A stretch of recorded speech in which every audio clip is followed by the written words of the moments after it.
Retomando, então, a aula de hoje sobre organização político-administrativa do Estado brasileiro, eu vou falar agora, mais concretamente, de como a Constituição Federal de 88 dividiu, distribuiu, repartiu competências, né, ou seja, deveres, poderes, entre os entes federativos que compõem a Federação Brasileira, né, União, Estados-membros, Distrito Federal e municípios. Afirma a literatura que um princípio que ajuda a entender como se deu essa repartição de competências é o chamado princípio da predominância do interesse. A Constituição organizou essa repartição de competências entre os entes federativos, orientada por esse princípio. O que diz esse princípio ou como podemos entender esse princípio? Discorre a literatura que, conforme o princípio da predominância do interesse, temas de interesse local devem ser vinculados ao município, que é o ente federativo localmente situado. Temas de interesse regional devem ser vinculados aos Estados-membros, que são os entes federativos de atuação regional. Temas de interesse nacional devem ser vinculados à União, que é o ente federativo que atua nacionalmente.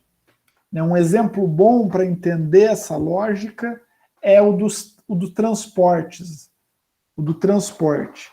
No caso de transporte intramunicipal, no interior do município, transporte público intramunicipal, os circulares, os ônibus circulares, a competência para atuação é dos municípios.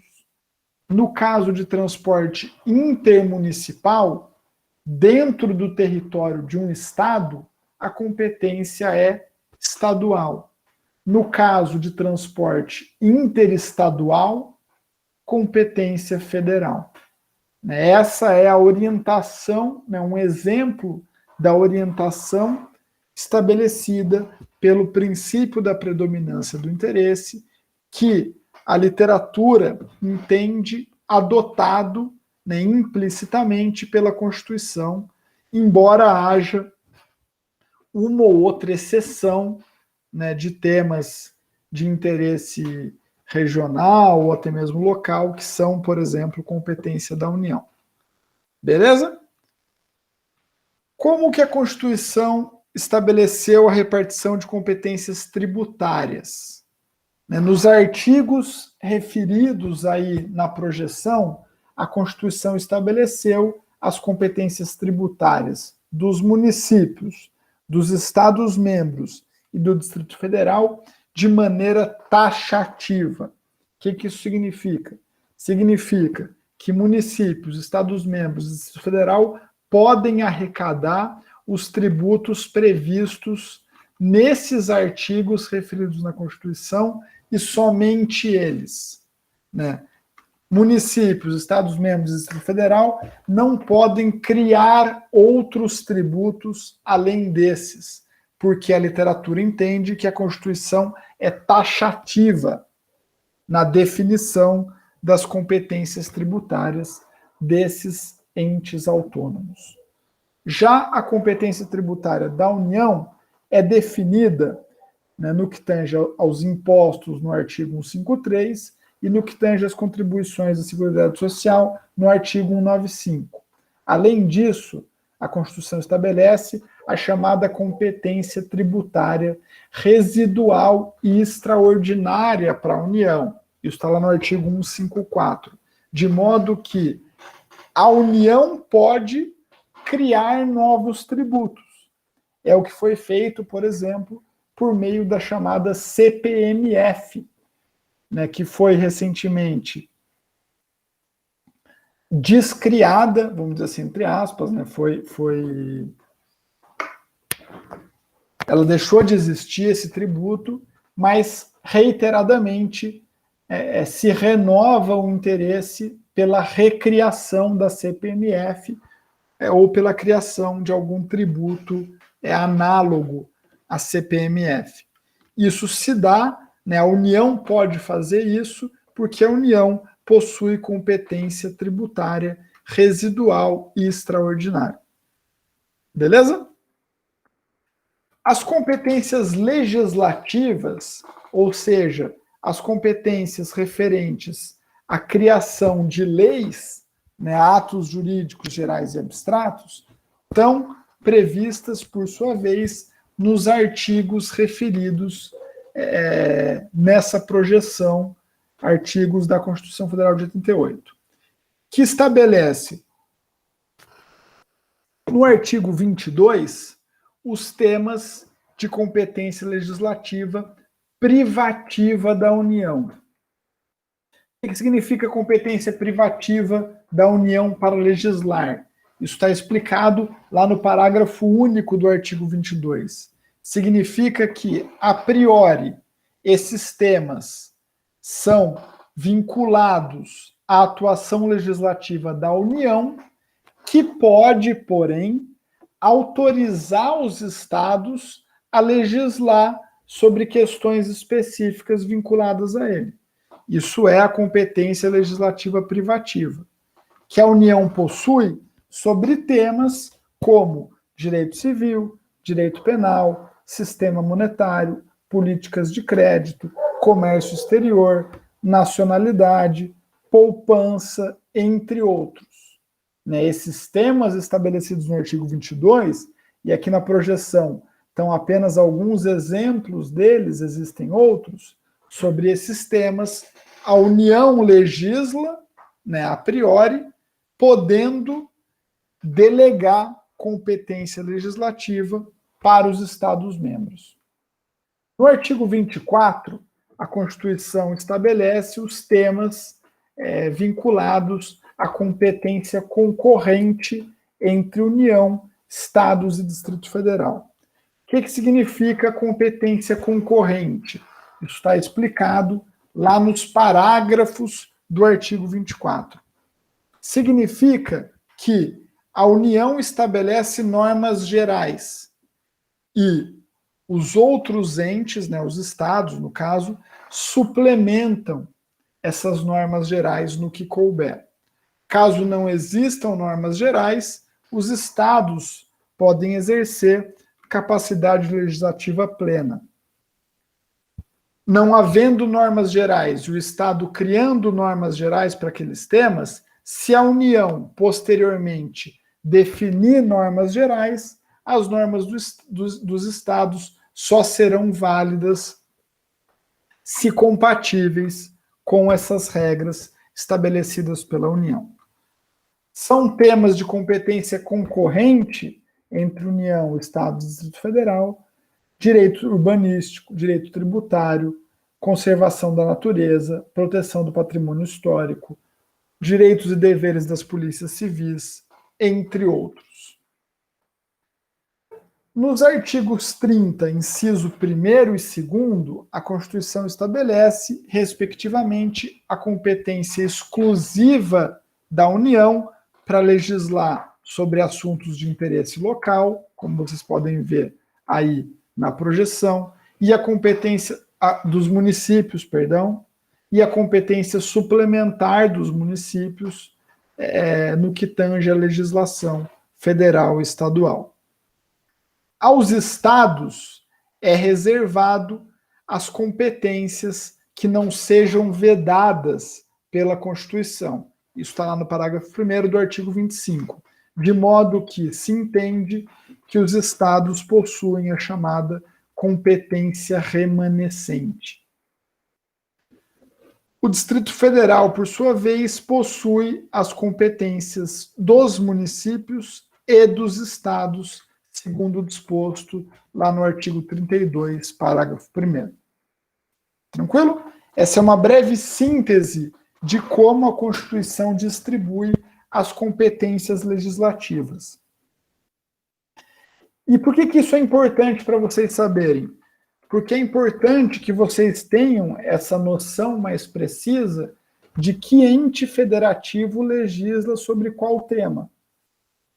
Se, por exemplo, um candidato a vereador ou a vereadora propõe abolir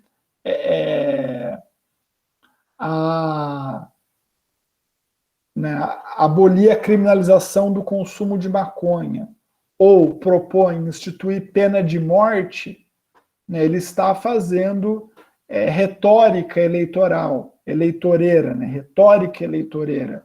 Está praticando um ato, vamos dizer assim, entre aspas, de estelionato eleitoral, porque não é competência dos municípios legislar sobre direito penal. Se uma lei for aprovada sobre esse tema, é uma lei inconstitucional. Né? Então, vocês, como cidadãos e cidadãs atentos, né, bem informadas e atuantes, é importante que saibam disso para entender os posicionamentos políticos e também para se posicionarem politicamente. Tranquilo? Por fim, a Constituição define também as chamadas competências administrativas ou materiais.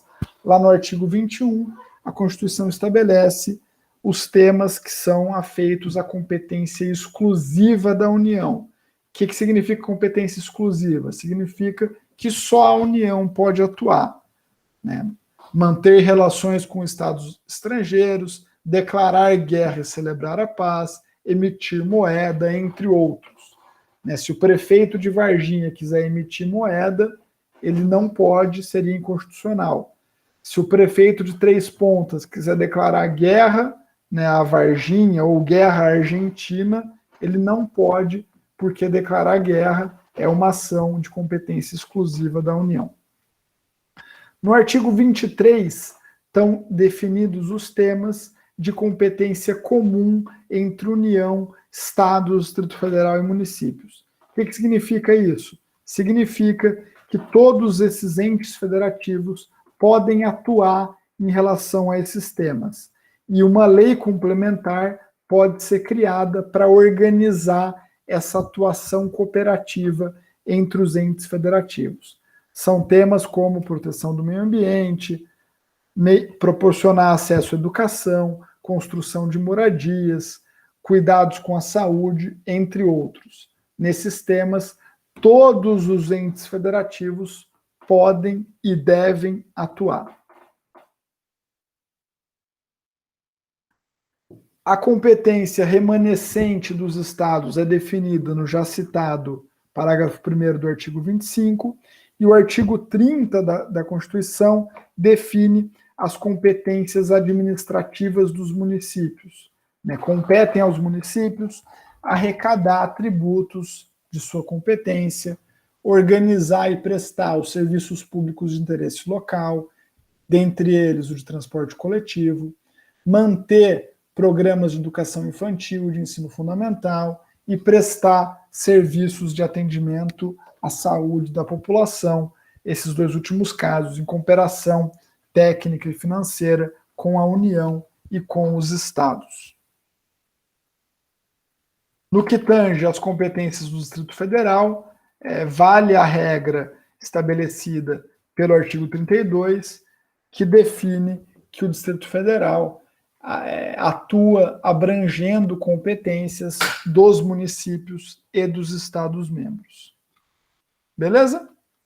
Para completar essa aula e reforçar esse entendimento sobre o Estado Federativo Brasileiro, é importante que vocês saibam que a Constituição Federal de 88 define alguns bens como bens da União e define alguns bens como bens dos estados. No que tange aos bens da União, isso está disposto lá no artigo 20, né, são bens da União, por exemplo, dentre outros, os recursos minerais, inclusive os de subsolo, e as terras tradicionalmente ocupadas pelos índios, e está lá no artigo 26, que são bens dos estados, dentre outros, as terras devolutas não compreendidas entre as da União. Então, se a gente tem, no que tange aos bens, dois grandes grupos, né, os chamados bens públicos, vinculados às pessoas jurídicas de direito público, e os chamados bens privados, que se entende que são todos os outros, né, isso está estabelecido, entre outros locais no Código Civil, dispõe a Constituição que alguns bens públicos são necessariamente da União, enquanto outros bens públicos são necessariamente dos Estados. Em síntese, era esses temas, né, que eu queria trabalhar com vocês na data de hoje, e essa é a exposição que eu agora encerro e fico à disposição para eventuais perguntas ou questionamentos.